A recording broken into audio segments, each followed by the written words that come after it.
Neha, you said the whole House is reelected after the 2 years, every 2 years. Yeah, because it's only 2 years. Like you can't have an Yeah, you election can't have like 1/3. Okay.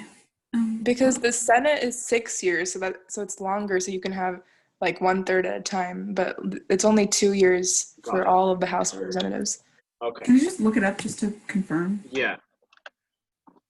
I believe you, Neha. I just want to double check. Yeah, no. Does every member of Is God real? One of the situations. House of Rep get elected Are you have okay? to run for election 2 years? That's such a weird question. But Run for election. I don't even know. It is every 2 years. Yeah. Yeah. All they members all- of the House must stand for election every 2 years. Yeah. Okay. See, you guys should have believed me. It's not like we didn't believe you. Okay. Who's the most powerful person in the Senate? The I guess. Speaker? Speaker. Yeah, No? Speaker. It's the majority leader. It's not the what? Speaker. Yeah. So the Speaker. So first of all, the Senate doesn't have a Speaker. The Senate only has I a thought it said Red Congress. president. Oh, I misread. But then the president of the Senate really doesn't do anything other than just preside over. The majority leader is the one who does all the assigning and all that. Okay. Yeah, The majority leader right now I don't know is- why The majority leader. Oh, sorry. Go ahead, Neha. I was just thinking of it as like House. I don't know. I saw Senate, but I was like House. No. I thought it said Congress for some reason. Oh. I don't know. The majority leader right now is Isn't it Mitch McConnell? Mitch right? McConnell. Yes. Okay. Yeah. Which position is an honorary one given to the longest-serving member of the majority party in the Senate? What? Which position is an honorary one? Yeah, President Pro Tem. Yep. And once again, this is what I was talking about. Like, it's an honorary title, but really the people who actually act as the President Pro Tem are the junior members of the Senate. Okay. Who is next in line to become president of the U.S. if the vice president can't take over? We talked about this is Speaker. Speaker. The Speaker of the House. How many members are in Congress? 535. 535, because you have 435 plus 100. Yeah. The standing committee that raises revenue in the House is called the. I don't think we need to know this, do we? I think we do because it was in that slide. Oh, it Which was. slide? I have no idea. I don't know which one. It's either revenue So- committees or appropriations committee. What Ways and Means? I have no idea. Ways and Means. I think there was a list. Gautam, Yeah. was there a list on her slideshow, like on her PowerPoint with like she was like, I think she said like, you need to know these committees or something. Let me see. I think I know what you're talking about. I think it was like a table with a bunch of committees. There's a Yeah. screenshot on the slide. It says appropriations, rules, and ways and means. Okay. Might be those. Oh. So Gautam, could slide you is go that over on? that when we switch to the PowerPoint? Yeah, sure. All Which right. slide is that on? 25. The House committee that allocates funds is okay. How about we go over that right now? Because otherwise, there's no point in This is answering the last questions. question. Yeah, it is. Oh, it's the last noticed question. that. Okay. Allocates funds. I would say it's allocations Allocation? committee. Appropriations. Appropriation. Okay. All right. We'll figure that out. Okay. They should rename them to make them make more sense. Yeah. Okay, can we Okay, go yeah. over Let's that do last part of the PowerPoint? All right, Gautam. Go ahead. Oh, yeah. One second. MG, can you make screen sharing available? Yes, I can. There you go. All right.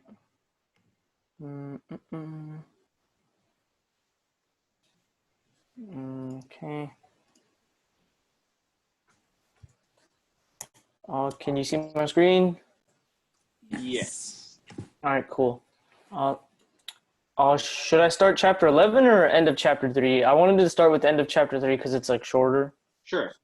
All right, cool.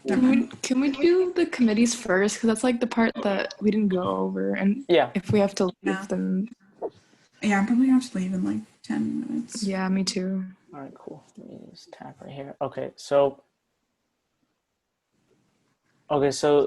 these are like the three exclusive committees that we were talking about before. I think the only significant one that we really need to know here is the Ways and Means Committee. And so what you need to know about the Ways and Means Committee is that it's basically like the chief tax writing committee in the House. So they like basically it's kind of like a hierarchy, you know, like all the congressmen and all like the senators and House members, they all have a say in writing laws, but like those are part of the Ways and Means Committee. They basically have like the most say. Their word carries the most weight. So they're in charge of like all taxes, all tariffs, values, things like that. So we know like a few of the major committees, like, you know how whenever president selects his cabinet, he's like the head, like Secretary of Education, Secretary of State, Secretary of Agriculture, things like that. So like you're going to see a lot of those committees here. Like I'm pretty sure our Secretary of Education is Betsy DeVos, I think. Yes. Betsy DeVos, yeah. Then you have like the non-major committees, things that are government sponsored, but like, you know, you see them in public anyway. So like Veterans Affairs, that's just like, you know, helping veterans out after they've come back from their deployments, things like that. So like the VA hospitals, things like that, that falls like under those committees. Science and Technology, the Oversight and Government Reform Committee, we talked about that, House Oversight Committee. Select committees, I need to read up on select committees because I'm still not 100% sure what Select committees are the ones that are like the temporary ones, so like for a specific purpose. Oh, so okay, so they're created like for a specific purpose that isn't like perpetual. It's just like that one moment. What's the Rules Committee? I need to read up on that one too. Actually, I don't understand what the Rules Committee is. I I understand. think it explains it on one of the slides. Oh, does it? Is it on the next one? Wait, not on the next one. There we go. Okay, yeah. It says okay, so it says the agenda. Oh, okay. Okay. Oh, okay, that makes sense. Like the rules is okay. Agenda. Yeah, Tax Writing Committee, Appropriations, Rights, Spending Bills with its Senate counterpart. So, Power of the purse. Yeah. So ways and sorry, you keep going. okay, I said ways of the means is collecting the tax, appropriations is figuring out how to spend it, and then rules is setting the agenda. So appropriations is in both? Yes. Yeah. Okay. They like work together to get it done, I guess. Yeah. But the power of the purse is only in the House. And only in the House, yes. Yeah. Okay. From my understanding. So the Senate is just like helping them? I guess the Senate is a part of it, but I guess the House of Representatives, because there are more people, I think that's why they may have more power, but I'm not 100% sure. You may want to fact check me on that. But Okay. I'll search it up. Cool. I'll go to the beginning and I'll go to chapter 3 and we'll start there, and MG can Google and tell us. Okay. Actually, we don't need to go over US v. Lopez, do we? I think we all know. No, yeah. We know about that. Commerce yeah. Clause. Okay, cool. Yeah. Federalism, devolution. Okay, cool. 10th Amendment. Do we have to know any new court cases? The ones we had talked about last Yeah, time? I think we need to know about Baker v. Yeah. Carpenter right now. Could we go over those? Yeah, sure. Actually, wait, when we get to the PowerPoint. I think Okay, it's in yeah.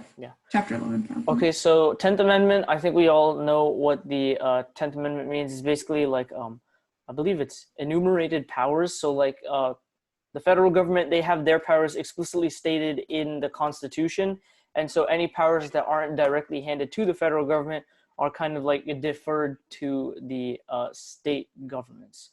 And so, yeah, you obviously see that powers not delegated to the U.S. by the Constitution nor prohibited by it to the states are reserved to the states respectively or to the people. So this is kind of like their way of, you know, respecting the balance of federalism. They don't want to make sure all the powers go to like the federal government.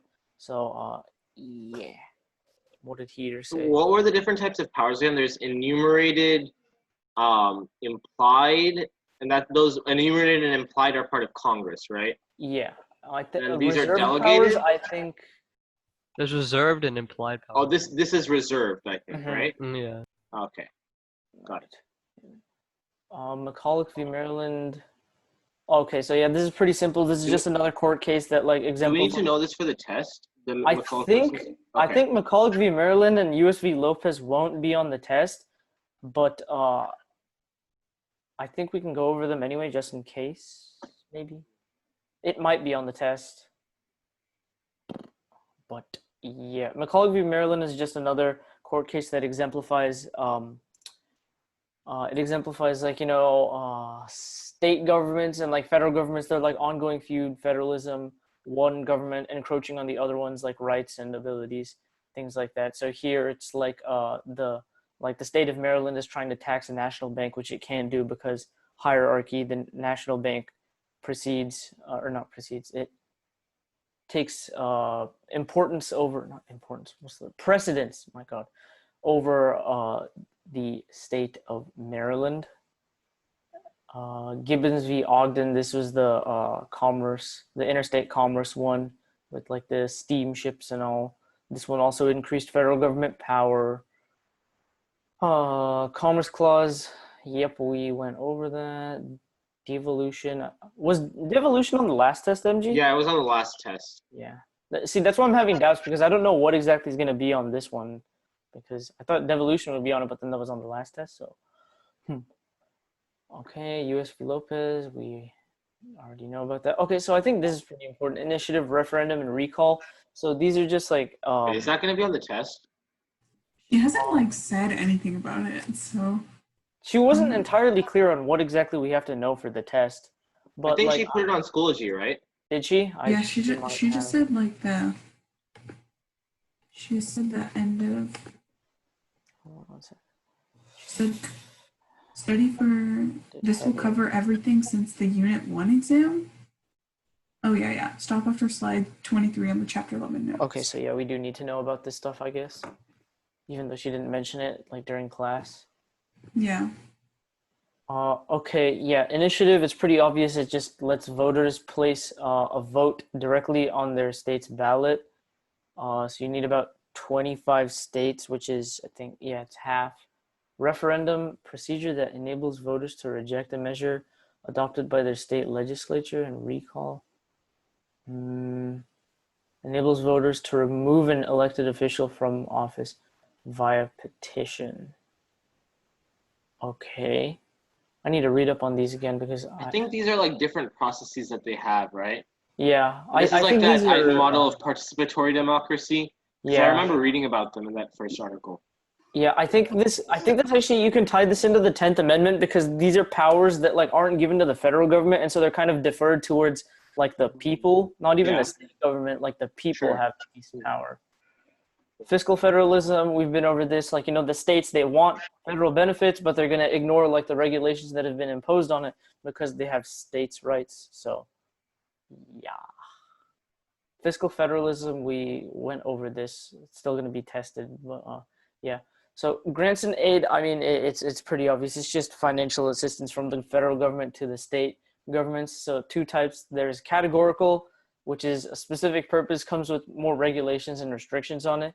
And the block grant has like broad purpose, fewer strings attached. And so the categorical grant, this is kind of like a hidden form of federalism. Basically what they're trying to do is the categorical grant, it gives the federal government more power over the state governments because, they can impose restrictions on them. The block grant gives the state government more power because, they're not as restricted as they would be with a categorical grant. So that's like something you should watch out for. I think that was one of the quiz questions. Yeah. So that is something that you need to watch out for. Conditions of aid. So it's just requirements that state, local governments need to meet, I guess, to receive a grant in aid.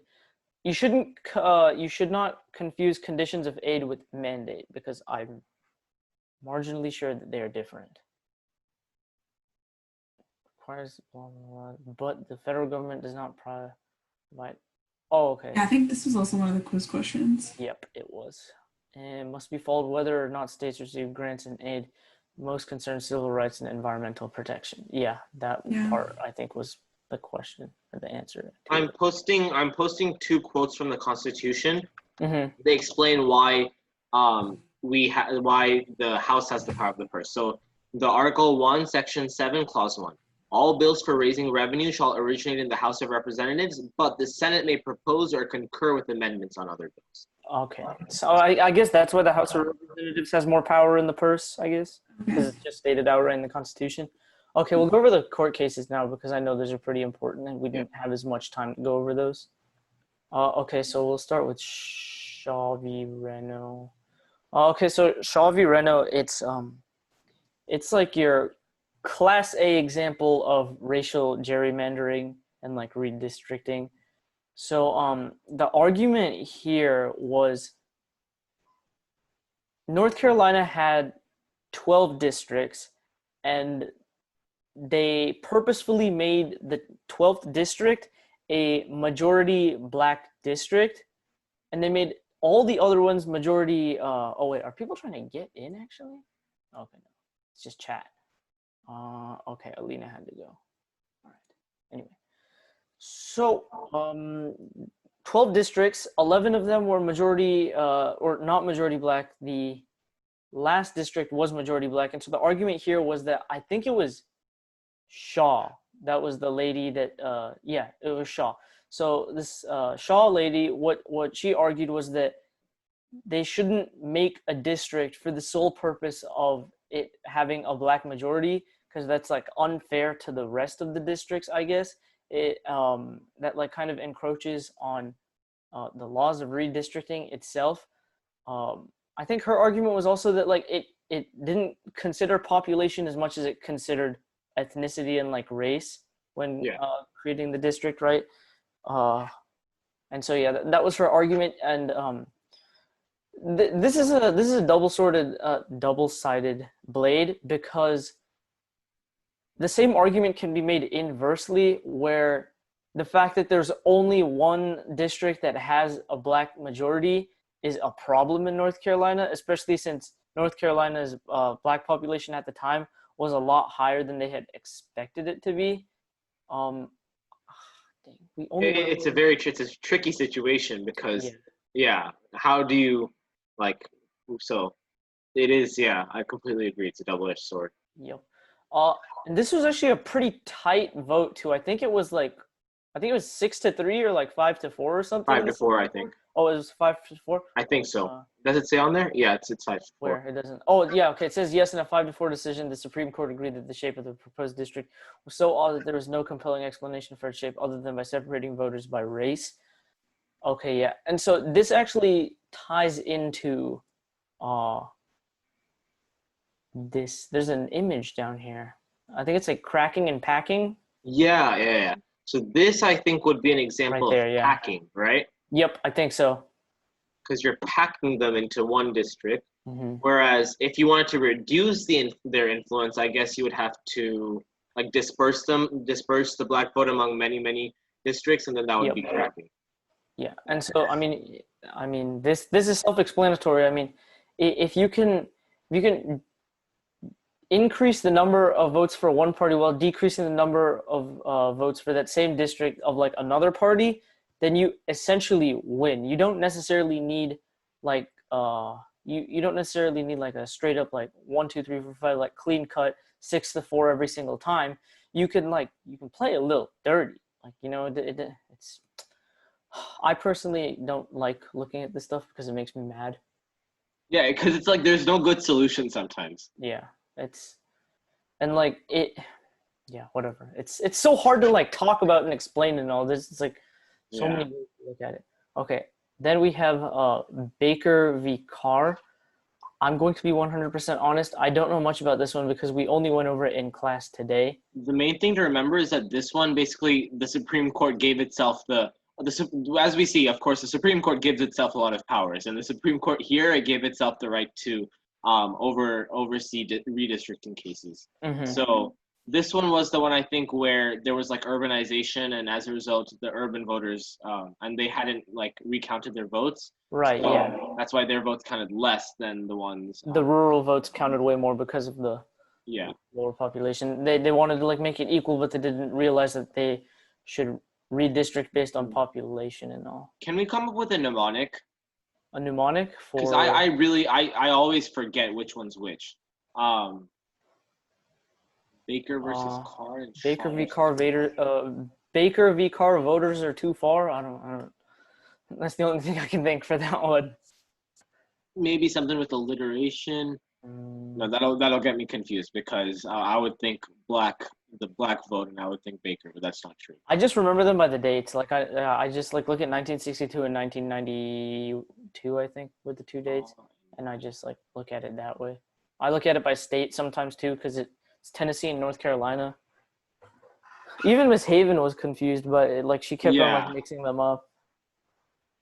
It's Baker versus. Yeah. Okay, I'm coming. All right. Okay, MG, I have to go. Do we want to just end it here, guys? Do you guys have any other questions? I think we're pretty much done, really. Those were the main things to cover. Yep. Yeah, I think I'm good. Okay. Yeah. All right. Cool. Well, thank you both. Yeah, sure. MG, you got anything else to add on? I'll just have to sit and think of a mnemonic because that's all I have to remember for the test. All right. Okay. All right, cool. Yeah. All right. MG, sorry for falling asleep. I took a nap. No. It's completely fine. Don't worry about it. All good. Yeah, it's been a long week, so. Yeah, of course, definitely. All right. Yeah. Cool. Thanks, MG. Bye. Bye. See you tomorrow.